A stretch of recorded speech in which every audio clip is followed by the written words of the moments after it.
샬롬. 하나님께서 오늘도 풍성한 은혜 가운데 저와 여러분들을 붙드시고 인도하시고 살펴주시기를 축복합니다.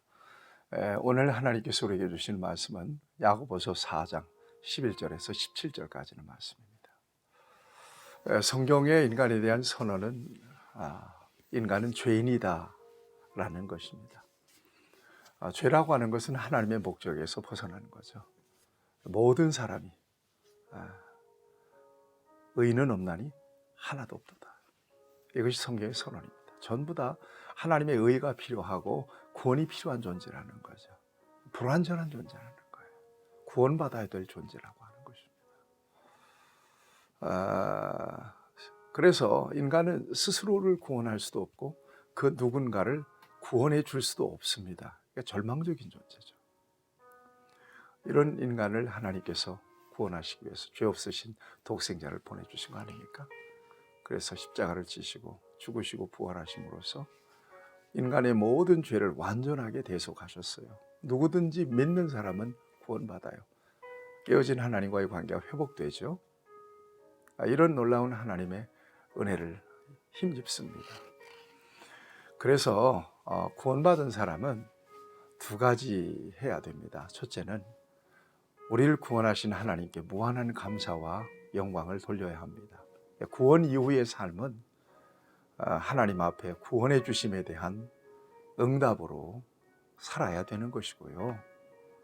또 하나는 그 누군가, 인간관계 속에서 그 누군가를 정죄하거나 판단하거나 비방하거나 비판해서는 안 됩니다. 왜냐하면 우리도 죄인이었던 신분이 하나님의 은혜로 구원받았기 때문에 그렇습니다. 그리고 중요한 건 우리는 불완전한 존재입니다. 이건 뭘 말하는가 하면 그 누군가를 판단하고 비방하고 정죄할 수 있는 자격이 없는 사람이라는 것을 의미하죠. 누가 누구를 판단하고 누가 누구를 정죄한다는 이야기입니까? 나도 부족한데. 우리말에 뭐 묻은 개가 뭐 묻은 개 나무란다는 말이 있습니다. 오로지 인간을 판단하실 수 있는 분은 하나님밖에 없으세요. 옳고 그름을 판단할 수 있는 분은 하나님밖에 없습니다. 그런 차원에서 오늘 본문은 비방하지 말 것을 말씀하고 있습니다. 11절을 보세요. 형제들아, 서로 비방하지 말라.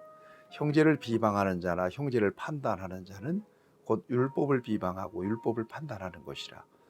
네가 만일 율법을 판단하면 율법의 준행자가 아니요 재판관이로다. 율법을 지켜야 되는 위치에서 판단하면 되겠느냐는 것이에요. 그러면 율법을 재판관이 되는 거죠. 우리가 하나님 입장이 되는 거란 얘기입니다. 그럴 수는 없다는 얘기입니다. 그래서 그 누군가를 판단할 수는 없는데, 이 판단하다라고 하는 말은 물어뜯다는 의미가 있습니다. 대적하여 말하다, 그런 말이 있습니다. 여러분, 누군가 상대방에 대해서 무엇인가를 얘기할 때 좋은 말을 해줄 수 있으면 참 좋겠다 싶습니다. 우리나라 사람들이 가지고 있는 정서는 헐뜯는 걸 굉장히 좋아하는 그런 정서를 가지고 있습니다. 그러니까 뭐 어떤 사람 도마에다 올려놓고 그냥 서로 그냥 난도질을 하는 거죠. 잘못된 것입니다. 예수님도 말씀하세요. 비판하지 마라. 비판하는 그 비판으로 너희가 비판을 받을 것이다. 판단하지도 말라. 이렇게 말씀하고 계시지 않습니까? 여러분, 삼가 조심해서 우리 이웃과 형제들에게 비방과 비난을 그치고 조심해야 될 것입니다.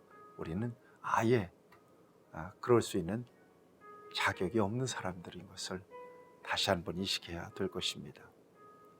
12절에서 그런 차원에서 말씀하세요. 입법자와 재판관은 오직 한 분이시니 능히 구원하시기도 하고 하며 멸하기도 하시느니라. 너는 누구이기에 이웃을 판단하느냐 그러잖아요. 너는 누구냐? 네가 하나님이냐? 이 말이에요.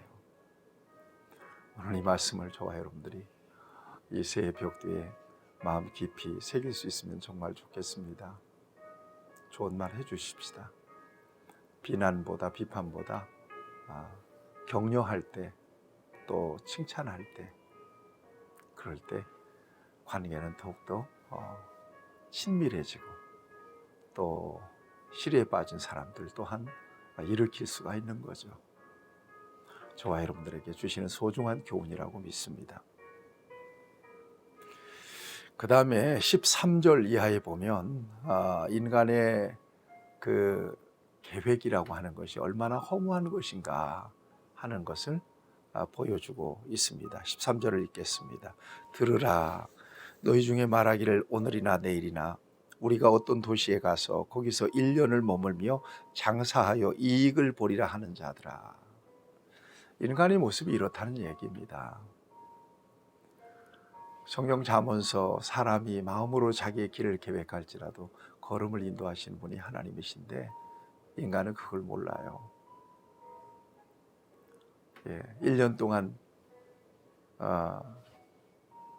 어느 도시에 가서 머물면서 장사하여 이익을 볼 것이다. 그런데 하나님은 이렇게 말씀하세요. 너희가 내일 일을 알지 못하는도다. 너희 생명이 무엇이냐? 너희는 잠깐 보이다가 없어지는 안개니라. 이게 인간의 실존이라는 것입니다. 그러니까 자기 자신의 일도 모르고 장래 일도 모르는 이런 아침 안개와도 같은 인생이 누구를 정죄하고 누구를 판단하고 누구를 비방한다는 얘기입니까? 말도 안 된다는 얘기죠. 도리어 이렇게 얘기해야 된다는 것입니다. 15절에 너희가 도리어 말하기를 주의 뜻이면 우리가 살기도 하고 이것이나 저것을 하리라 할 것이거늘. 하나님의 뜻 안에서 이 모든 것들이 되어질 수가 있다라고 하는 사실을 고백해야 되는 것이 바로 인간 드림을 이렇게 말씀하고 있습니다. 그런데 허탄한 자랑을 자랑한다. 아주 허무한 자랑. 전혀 실효성이 없는 그런 자랑을 하는 존재가 바로 인생들이라는 것이죠. 사랑하는 여러분, 오늘 죄로 인하여 죽었던 저와 여러분들을 하나님께서 구원해 주셨습니다. 살아있는 동안에 무한히 감사하고 그 은혜에 보답하는 삶을 살아야 될 것입니다. 그리고 그 엄청난 은혜를 입고 사랑을 입었으니까 이제는 다른 사람을 정죄하고 비판하고 비난하기보다 예수님의 마음으로 긍휼히 여기며 사랑하며 그리고 격려하고 또 일으켜 세워줄 수 있는 자리에 저와 여러분들이 언제나 서야 될 것입니다. 저와 여러분들을 통해서 정말 많은 영혼들이 힘을 얻고 용기를 얻고 회복되는 그런 은혜가 있기를 바랍니다. 다시 한번 마음에 새겨보시죠. 우리는 그 누군가를 비난하거나 비판할 자격이 없다.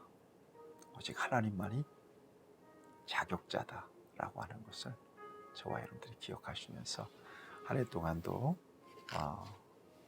좋은 관계 속에서 하나님의 은혜를 흘려보내고 축복을 흘려보내고 복음을 흘려보내는 좋은 통로로 쓰임받는 저와 여러분들이 되시기를 축복합니다. 주에서 우리를 구속해 주신 것을 감사합니다. 구원받았으니 우리는 할 말이 없는 인생이 되었습니다. 하나님께 영광 드리고 빚진 마음으로 살게 하시고 우리도 똑같은 입장에서 구원받았으니 그 누군가를 비난하거나 비판하는 일을 금하게 하시고 격려하고 위로하고 저들을 잡아 일으켜 줄 수 있는 하나님의 은혜의 좋은 통로로 쓰임받게 하여 주시옵소서. 예수님의 이름으로 기도하옵나이다. 아멘. 여러분들을 축복합니다.